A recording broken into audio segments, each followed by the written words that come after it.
हंसना और मुस्कुराना दोनों में कुछ अंतर है। कुछ लोगों को हंसी आती है तो मुस्कुरा के काम निकालते हैं हम देहात के लोग उसको मौगनवा हंसी कहते हैं, ये मौगनवा हंसी है। एक नया आयाम हमने दिया भोजपुरी को। आप देखे होंगे तमाम 10-12 टीवी चैनलों से इस बात का उद्घोष हमने किया, भोजपुरी हमारी भी मातृभाषा है जो आपकी है। हालांकि देवरिया गोरखपुर जनपद और आप में थोड़ी सी अंतर हो सकती है बोली में, लेकिन भोजपुरी है तो वही है। एक छंद रखता हूं मां वीणा पान के श्री चरणों में और पुनः उस महामनीषी को नमन करता हूं जिनकी विद्वता का लोहा पूरी दुनिया पूरा विश्व मानता आया है। और मुझे लगता है कि उनकी विद्वता से ही शायद लोगों ने कहा होगा विश्व गुरु है भारत। आज भी है, आज भी वह परिकल्पना। केवल हम किसी महापुरुष की जयंती होती है तो उनके विषय में बहुत सारी बातें कह तो लेते हैं, लेकिन उनके गुण कुछ हमारे अंदर आ जाए ऐसा प्रयत्न कतई कोई नहीं करता। हम झूठ न बोले, हम कुमार्ग पर न चले, ऐसा कतई कोई करता नहीं। केवल कहने तक बातें सीमित रह जाती है। मैं 4 पंक्तियां केवल पढ़ता हूं, सुनिएगा और यहीं से अपनी बात शुरू करता हूं कि यहाँ इंसान को हम जातियों से जोड़ देते हैं।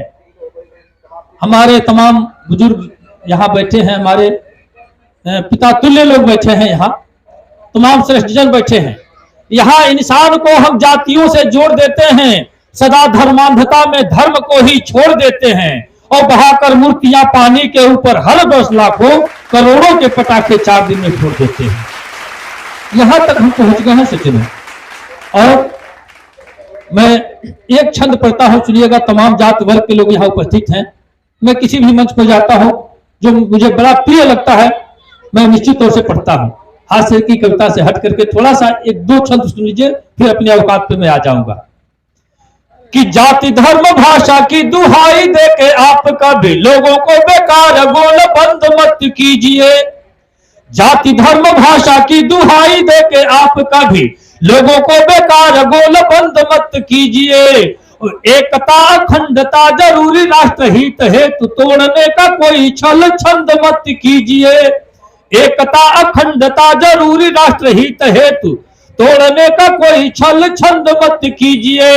और जाइए जुलूस में जरूर किंतु याद रहे तीर तलवार को पसंद मत कीजिए। जाइए जुलूस में जरूर किंतु याद रहे तीर तलवार को पसंद मत कीजिए।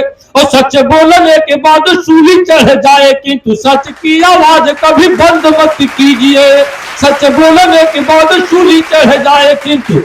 और सज्जनों, मैं स्वामी विवेकानंद के विषय में बहुत कुछ चर्चा नहीं करते हुए आम जनमानस के लिए 4 पंक्तियां केवल देता हूं। तमाम हमारे युवा वर्ग जिन्होंने मन बनाया इस तरह का आयोजन करने के लिए, मैं 4 पंक्तियां इन्हें समर्पित करता हूं।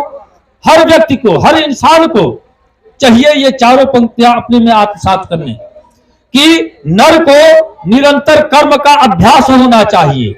नर को निरंतर कर्म का अभ्यास होना चाहिए। अभ्यास का प्रतिफल सदा आभास होना चाहिए। आभास के हर बिंदु पर विश्वास होना चाहिए और विश्वास प्रेमी इत नहीं इतिहास होना चाहिए। जब आपका विश्वास इतिहास में बदल जाता है तो वो स्वामी विवेकानंद का रूप हो जाता है। और सज्जनों, इसी के लिए आज तमाम युवाओं का मैं आभार ज्ञापित करता हूं जिन्होंने मन बनाया इस तरह का आयोजन करने के लिए। मैंने देखा आप 125-30 किलोमीटर की दूरी तय करने में 50 जगह आपके जैसे ये कार्यक्रम मनाए जा रहे हैं। स्वामी विवेकानंद के तमाम कृतियों का जिक्र होता है वहां। लेकिन मैं युवाओं से केवल यह कहता हूं कि आप तमाम व्यसनों को, तमाम बातों को, कुरीतियों को छोड़ करके और अपनी एकता, अपनी अखंडता के लिए, अपने देश के लिए कुछ ऐसा आप भी करें, आपके अंदर भी वो जज्बा हो तो निश्चित तौर से। मैंने सुना है 4 पंक्तियां पढ़ता हूं कि लक्ष्य पाना है तो हरदम प्रयासरत रहिए।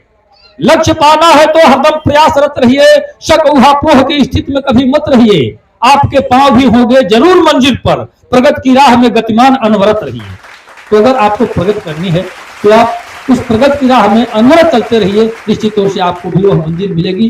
तमाम लोगों को अपनी शुभकामनाएं संप्रेषित करते हुए और सीधे सीधे चाहता हूं, जिसके लिए मैं जाना जाता हूं, जिसके लिए मैं कुख्यात हूं, विख्यात कम कुख्यात ज्यादा हूं, सीधे सीधे सुनिए, कुछ हास्य की बातें करता हूं सज्जनों। और हास्य इसलिए मैं पढ़ता हूं, आदरणीय सबका मैं चरण वंदन करता हूं। मेरा मानना है कि जो व्यक्ति 24 घंटे में 5 बार ठहाके लगाकर हंसता हो, उसे तमाम सारी बीमारियां कोसों दूर रहती हैं। मैंने टीवी चैनलों के माध्यम से भी कहा है कि आप 5 बार ठहाके लगाइए, आपको दिल का दौरा नहीं पड़ेगा। मैं दावे के साथ कहता हूं, लेकिन शर्त यह है कि आपको हंसना है। हंसना और मुस्कुराना दोनों में कुछ अंतर है। कुछ लोगों को हंसी आती है तो मुस्कुरा के काम निकालते हैं। हम देहात के लोग उसको मौगनवा हंसी कहते हैं। ये मौगनवा हंसी है। हंसने का मतलब ठहाके लगाइए, मुंह खोलिए और ये कलेजा नीचे ऊपर हिलने लगे, उसको कहते हैं हंसी। हमने एक भोजपुरी में मुक्तक कहा था कभी कि हीरा मोती महल अटारी, हीरा मोती महल अटारी, रुपया लाखों लगे हुई, अजय कभू हंसते ना हो खेहू महा अभाग्य हो। जिनको हंसी नहीं आए उनको अभागा की श्रेणी में मैं रखता हूं। और मैं इसलिए कहता हूं कि हंसने से शरीर की 36 मांसपेशियां हरकत करती हैं, यौगिक क्रिया होता है, आदमी तनावमुक्त हो जाता है, प्राणवायु की आयु बढ़ जाती है। इसलिए हंसना अनिवार्य है हर व्यक्ति को।